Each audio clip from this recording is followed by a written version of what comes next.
আসসালামু আলাইকুম। আমি হাম্মাদ হোসেন, বর্তমানে পড়াশোনা করছি ঢাকা মেডিকেল কলেজে।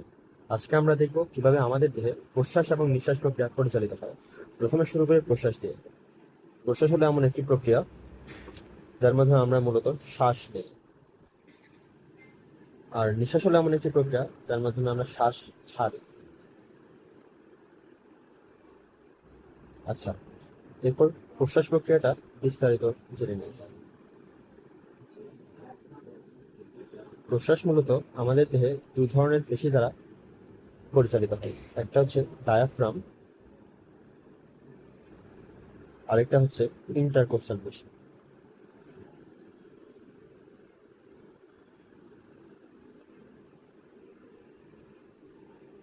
আচ্ছা, ডায়াফ্রাম কি? ডায়াফ্রাম হচ্ছে আমাদের দেহে উদর গহ্বর এবং বক্ষ গহ্বরকে পৃথককারী একটা পেশি। আচ্ছা, ধরি উপরেরটা হচ্ছে বক্ষ গহ্বর, নিচেরটা হচ্ছে উদর গহ্বর। এর মাঝখানে পৃথককারী যে পেশিটা আছে সেটাই হচ্ছে ডায়াফ্রাম। ডায়া শব্দের অর্থ থ্রু, আর ফ্রাম অর্থ হচ্ছে প্যারা। থ্রু মানে কি? ডায়াফ্রাম দিয়ে আমাদের দেহে কিছু ব্লাড ভেসেলস পাস করে এবং হচ্ছে কিছু ইসোফেগাস নামে একটা অঙ্গ আছে আমাদের দেহে, সেটা পাস করে। অর্থাৎ ডায়াফ্রামের থ্রুতে যেহেতু অনেকগুলো জিনিস পাস করে, তাই হচ্ছে এটা থ্রু বলে। ফ্রাম হচ্ছে বেড়া, কারণ হচ্ছে এটা বক্ষ গহ্বর এবং উদর গহ্বরকে পৃথক করে। আচ্ছা, তাহলে ডায়াফ্রাম কি করে? ডায়াফ্রাম হচ্ছে এমন একটা পেশি যেটা হচ্ছে প্রশ্বাস প্রক্রিয়ায় আমাদের সহায়তা করে। এরপর আরেকটা পেশি আছে, সেটা হচ্ছে ইন্টারকোস্টাল পেশি। ইন্টারকোস্টাল পেশি কি? ইন্টার মানে হচ্ছে মাঝে, কোস্টাল মানে হচ্ছে পরশুকা। পরশুকা কি? যেগুলো হচ্ছে আমাদের দেহে যে রিবস আছে সেগুলো। আমি যদি দেখাই চিত্র, এটা হচ্ছে আমাদের বক্ষের স্টার্নাম, এটা এগুলো হচ্ছে রিবস।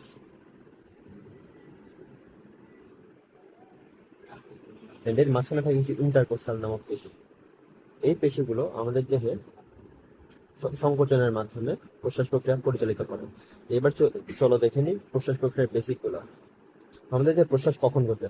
প্রশ্বাস তখনই ঘটবে যখন আমাদের বক্ষ গহ্বরের যে প্রেশার আছে সেটা হ্রাস পাবে। কারণ কি? আমরা বাতাসের বেসিক থেকে জানি যে বাহিরে যখন উচ্চচাপ থাকবে এবং ভিতরে যখন নিম্নচাপ থাকবে, বাতাসের ধর্ম অনুযায়ী উচ্চচাপ থেকে নিম্নচাপের দিকে বাতাস বাতাস পরিচালিত হবে। তো আমাদের বক্ষের গহ্বরে যদি আমরা প্রেশারটা কমাতে পারি, তাহলে হচ্ছে আমাদের প্রশ্বাস প্রক্রিয়া সম্ভব হবে। এখন আমাদের দেহে, আমাদের বক্ষে কিভাবে আমরা হচ্ছে প্রেশারটা কমাতে পারবো? আমাদের প্রেশারটা কমাতে হলে আমাদের হচ্ছে আয়তনটা বাড়াতে হবে। কারণ আমরা বয়লের সূত্র অনুযায়ী জানি কি, ই ইজ প্রপোর্শনাল টু 1/v। তাহলে আমরা যদি আয়তন বাড়াতে পারি তাহলে প্রেশার কমবে, প্রেশার বাড়াতে হলে আয়তন কমাতে হবে।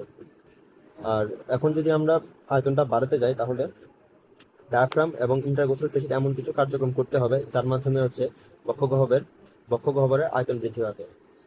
তো চলো দেখে নিই কিভাবে ডায়াফ্রাম এবং ইন্টারকোস্টাল পেশি আমাদের বক্ষ গহ্বরের আয়তন বাড়াতে সাহায্য করে। আচ্ছা, প্রথমে স্টার্ট করি ডায়াফ্রাম দিয়ে। ডায়াফ্রাম কি করে? ডায়াফ্রাম যখন সংকুচিত হয় তখন এটা নিচে নেমে আসে। তখন নিচে নেমে এসে ডায়াফ্রামটা এরকম সোজা হয়ে যায়। তখন কি হয়? বক্ষ গহ্বরের যে অনুদৈর্ঘ্য ব্যাস আছে সেটা বৃদ্ধি পায়, অর্থাৎ বক্ষ গহ্বরের অনুদৈর্ঘ্য আয়তনটা বৃদ্ধি পায়। কি হয়? অনুদৈর্ঘ্য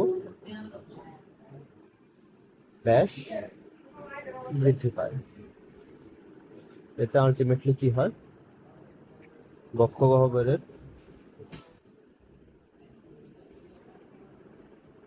আয়তন বৃদ্ধি পায়। আমরা চলো দেখে নিই কিভাবে ইন্টারকোস্টাল পেশি আমাদের বক্ষ গহ্বরের আয়তন বাড়াতে সাহায্য করে। আমাদের দেহে ইন্টারকোস্টাল পেশিগুলো যদি দেখো, তাহলে হচ্ছে দুটো রিবসের মাঝখানে কিছু ইন্টারকোস্টাল পেশি আছে। এই ইন্টারকোস্টাল পেশি যখন সংকুচিত হবে তখন কি হবে? আমাদের ইন্টারকোস্টাল পেশিগুলোর মধ্যে যে ডিস্টেন্স সেটা কমে যাবে এবং উপরের দিকে এলিভেট হবে, অর্থাৎ উপরের দিকে উঠে যাবে। এর ফলে কি হয়? আমাদের যে বক্ষ গহ্বরের যে আয়তন আছে, এটা ধরো আমাদের বক্ষ পাশে থেকে দেখছি আমরা, তখন কি হবে? একটু উপরে উঠে যাবে। ফলে কি হবে? যে আমাদের অনুপ্রস্থ যে ব্যাস আছে, অগ্রপশ্চাৎ যে ব্যাস আছে সেটা বৃদ্ধি পাবে। এতে কি হবে? বক্ষ গহ্বরের তাহলে অনুপ্রস্থ আয়তনটাও বেড়ে গেল। একটু আগে আমরা ডায়াফ্রামে দেখলাম কি, অনুদৈর্ঘ্য আয়তনটাও বেড়ে গিয়েছিল। এখন কি হলো? ইন্টারকোস্টাল পেশির সংকোচনের কারণে আমাদের অনুদৈর্ঘ্য অনুপ্রস্থ যে ব্যাসটা আছে সেটাও বৃদ্ধি পেয়েছে। তাহলে আমরা যদি এখন লিখি, ইন্টারকোস্টাল পেশি কি হয়েছে? সংকুচিত হয়েছে। এতে কি হয়েছে? অনুপ্রস্থ ব্যাস বৃদ্ধি। এতে কি হয়েছে? আলটিমেটলি বক্ষ গহ্বরের আয়তনটা বৃদ্ধি পেয়েছে। আয়তন বৃদ্ধি হয় কি হয়েছে? আয়তন বৃদ্ধি হয়, বক্ষ গহ্বরের চাপ হ্রাস পেয়েছে। আমরা কি জানি, V is proportional to 1/P বা P is proportional to 1/P। তো চাপ যখন হ্রাস পায় তখন কি হবে, আমরা জানি বাতাস উচ্চ চাপ থেকে নিম্নচাপের দিকে ধাবিত হয়। তাহলে বক্ষ গহ্বরের চাপ যদি হ্রাস পায় এবং বাহিরে যদি বাতাসের চাপ বেশি থাকে, তাহলে কি হবে, বাহির থেকে ভিতরে বাতাস প্রবেশ করবে, অর্থাৎ বক্ষ গহ্বরে বাতাস প্রবেশ। অ্যাকচুয়ালি বক্ষ গহ্বরে তো বাতাস প্রবেশ করে না, বক্ষ গহ্বরের যে লাংস আছে বা ফুসফুস আছে, ফুসফুসে বাতাস প্রবেশ করে। আলটিমেটলি কি হয়, ফুসফুসে যখন বাতাস প্রবেশ করে তখন আমাদের প্রশ্বাস প্রক্রিয়াটা সম্পন্ন হয়। এরপর চলো আমরা জেনে নেই আমাদের দেহে কিভাবে নিঃশ্বাস প্রক্রিয়া পরিচালিত। এর আগে আরেকটা জিনিস তোমাদেরকে ক্লিয়ার করে নেই, প্রশ্বাস প্রক্রিয়া হচ্ছে একটা সক্রিয় প্রক্রিয়া। সক্রিয় কেন? প্রশ্বাস প্রক্রিয়ায় অ্যাক্টিভলি আমাদের দেহে যে পেশিগুলো আছে সেগুলো কাজ করে। কারণ কি, এই প্রক্রিয়ায় এটিপি খরচ হয় আমাদের মাসেলগুলা কন্ট্রাকশন করতে, এবং হচ্ছে আমাদের মাসেলগুলা বিভিন্ন যে ইয়ে আছে, আমাদের বিভিন্ন অঙ্গ আছে সেগুলোকে উপরে ওঠাতে। যেমন ইন্টারকোস্টাল পেশি কি করে, আমাদের পশুগুলোকে উপরে তোলে। ডায়াফ্রাম কি করে, আমাদের হচ্ছে যে পেটের যে বিভিন্ন অঙ্গ আছে সেগুলোকে নিচের দিকে প্রেশার দেয়। অর্থাৎ কি, এখানে শক্তি প্রয়োজন। এই কারণে শক্তি যখন প্রয়োজন হয় তাই হচ্ছে এটা সক্রিয় প্রক্রিয়া। এবার চলো জেনে নিই নিঃশ্বাস প্রক্রিয়া কিভাবে পরিচালিত হয়। নিঃশ্বাস হচ্ছে একটা নিষ্ক্রিয় প্রক্রিয়া। নিঃশ্বাস হলো একটা নিষ্ক্রিয় প্রক্রিয়া।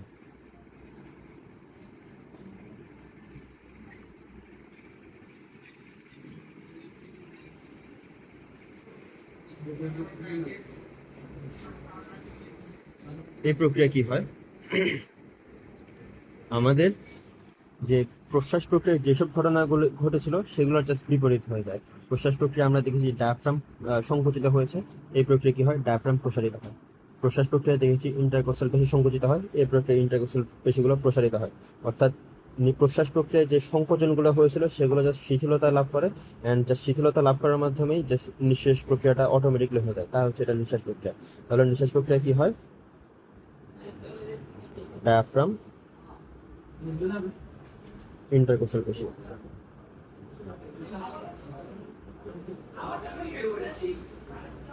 ইন্টারকোস্টাল পেশি কি হয়, ডায়াফ্রাম কি হয়, ডায়াফ্রাম হয় প্রসারিত। প্রসারিত হওয়ার পর ডায়াফ্রাম প্রসারিত হওয়ার পর বক্ষ গহ্বরের অনুদৈর্ঘ্য ব্যাস হ্রাস পায়। আলটিমেটলি কি হয়, আয়তন হ্রাস পায়।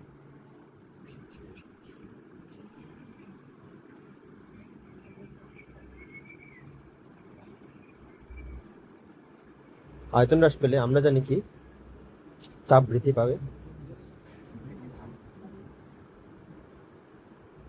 আলটিমেটলি বাতাস যেহেতু উচ্চচাপ থেকে নিম্নচাপে যায়, এখন আমাদের বক্ষে যেহেতু চাপ বেড়ে গেছে, তখন কি হবে, বাতাস বাইরে বের হয়ে যাবে। আর ইন্টারকোস্টাল পেশিতে কি হয়, ইন্টারকোস্টাল পেশিতে যখন প্রসারিত হয়,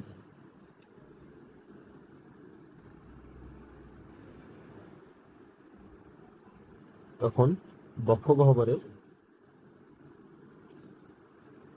অনুপ্রস্থ ব্যাস হ্রাস পায়, এন্ড এতে আয়তন আলটিমেটলি হ্রাস পায়।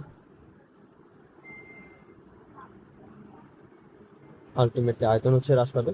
আয়তন হ্রাস পেলে কি হবে, চাপ বৃদ্ধি পাবে। চাপ বৃদ্ধি পেলে কি হবে, বাতাস আমাদের বক্ষ গহ্বর থেকে বেরিয়ে যাবে, অর্থাৎ লাংসের থ্রুতে আমাদের বাতাসগুলো নাক দিয়ে বেরিয়ে যাবে। তো এভাবে হচ্ছে আমাদের দেহে প্রশ্বাস এবং নিঃশ্বাস প্রক্রিয়া পরিচালিত হয়। এখন যেটা পড়ালাম প্রশ্বাস এবং নিঃশ্বাস প্রক্রিয়া, চলো এটার সামারিটা জেনে নিই। প্রশ্বাস প্রক্রিয়া কি হয়, ডায়াফ্রাম এবং ইন্টারকোস্টাল পেশি সংকুচিত হয়। ডায়াফ্রাম এবং ইন্টারকোস্টাল পেশি যখন সংকুচিত হয় তখন ডায়াফ্রামের ক্ষেত্রে অনুদৈর্ঘ্য ব্যাস বৃদ্ধি পায়, আর ইন্টারকোস্টাল পেশির ক্ষেত্রে অনুপ্রস্থ ব্যাস বৃদ্ধি পায়। আর বক্ষ গহ্বরের আয়তন বৃদ্ধির ক্ষেত্রে দুই ক্ষেত্রে হচ্ছে বক্ষ গহ্বরের আয়তন বৃদ্ধি পায়, অ্যান্ড এর ফলে বক্ষ গহ্বরের চাপটা হ্রাস পায়, অ্যান্ড আলটিমেটলি কি হয়, ফুসফুসে বাতাস প্রবেশ করে।